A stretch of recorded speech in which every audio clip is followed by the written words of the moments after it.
আসসালামু আলাইকুম সবাইকে। এনবুলাই পরিবারের পক্ষ থেকে সবাইকে জানাচ্ছি আন্তরিক শুভেচ্ছা আর অভিনন্দন। তো কেমন আছেন সবাই? আপনারা নিশ্চয়ই ভালো আছেন। তো সবসময় তো সবাই ভালো থাকে না, মানুষ ভালো থাকে কখনো কখনো শরীর খারাপ থাকে, এটাই নিয়ে মানুষের জীবন। তো আমারও আজ কয়েকদিন যাবৎ, কয়েকদিন না প্রায় এক সপ্তাহের মতো শরীরটা ভালো না। তো শরীর খারাপ অবস্থায় কিভাবে 4 বাচ্চা নিয়ে আমি ম্যানেজ করি আমার সংসারটাকে, তাই নিয়ে ছোট্ট আজকের ভিডিওটি। আশা করি আপনাদের সবাই ভালো লাগবে। আমাদের অসুস্থতার মূল সূত্র হচ্ছে নিউ ইয়র্ক থেকে আসার পর কিন্তু পর্যায়ক্রমে এক একজন কিন্তু অসুস্থ হয়েই যাচ্ছি, আর লাস্টে হচ্ছে আমি।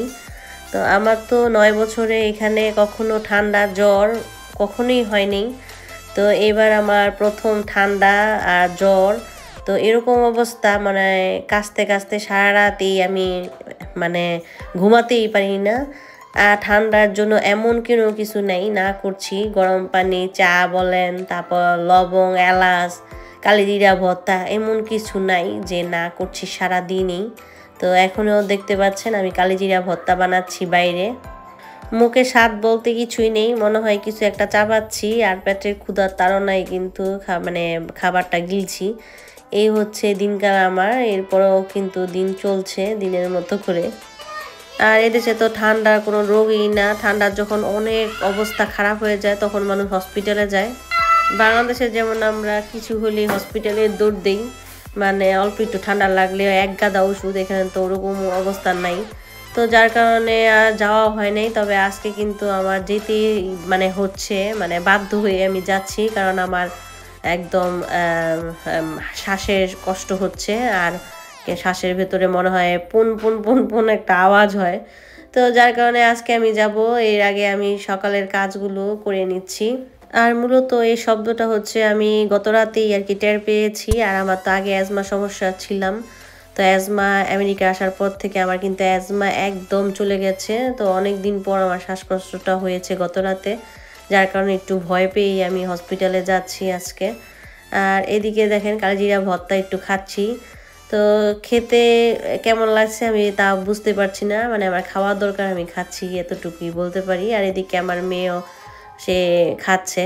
তো ওদের তো ওরকম যত্ন করার মতো ওরকম সময়ও নেই এখন, কারণ শরীরটা ভালো থাকে না আর ঘরের অবস্থা তো যা তা।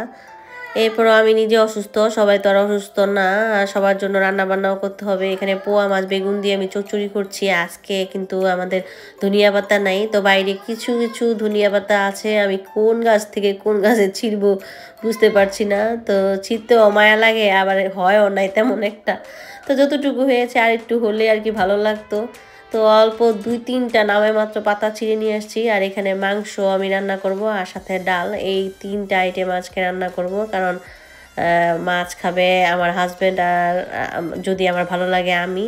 এটা অনেক ঝাল হয়েছে। আর বাচ্চাদের জন্য মুরগির মাংস, ডাল, আর এখানে ভাত, আর একটা ভাজি করব যদি সময় পাই। আর আমার জন্য তো কালিজিরা ভর্তা আছেই, আমি ওগুলা দিয়েই খাবো। সারাদিন তো কোনো কাজ তেমন করছি না, শুধু ভিডিওই দেখছি সবার, আর সেই সাথে তেমন বড় কমেন্টস করতে পারছি না। আর এদিকে রান্নার সাথে সাথে অনেক প্লেটও জমা পড়েছে। তো সিঙ্কে জমা থাকলে কিন্তু এগুলা মানে দেখতে অনেক খারাপ লাগে, সবাই জানেন। আর সবার এটাই অভ্যাস, আর কি কাজ থাকবে বলেন। তো বাড়িতে যারা আমরা থাকি আমাদের কাজই তো একটা সব কিছু পরিপাটি পরিচ্ছন্নভাবে যথাস্থানে ঠিক মতো রাখা। তো আমিও তার ব্যতিক্রম না। এখন থালা বাসনগুলো জমা হয়ে গেছে, এগুলো এখন আমি ক্লিন করব।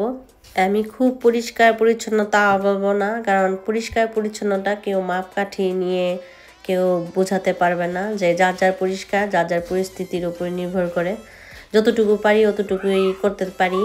আর হচ্ছে একটা কথা, সেটা হচ্ছে অসুস্থ থাকি আর যাই থাকি, দৈনন্দিন কাজগুলো যদি পরিপূর্ণভাবে না করি আমরা, মানে আমাদের যতটুকু করার ততটুকু না করতে পারলে কিন্তু এমনিও ঘুম হয় না আর মানসিকভাবেও শান্তি পাওয়া যায় না। এটাই মানুষের মানে একটা অভ্যাস।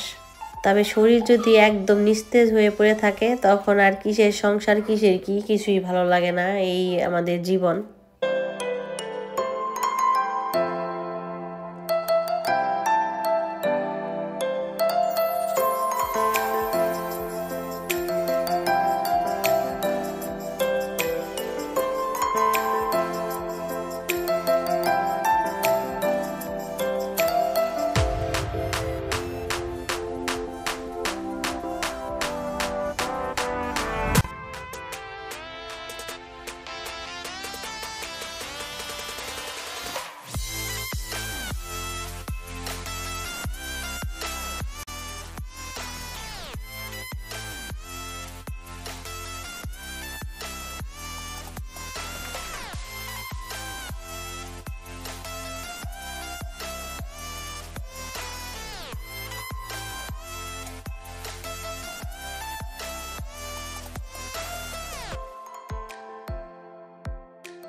একদিকে আমার রান্না বান্না হচ্ছে, আরেক পাশে আমি কিচেন রুমটা ক্লিন করে নিচ্ছি যতটুকু পারি আর কি। কারণ রান্না করা শেষ হলে আমি এক মুহূর্তের জন্য আমি কিচেন রুমে থাকবো না, কারণ আমার খুবই খারাপ লাগছিল তখন।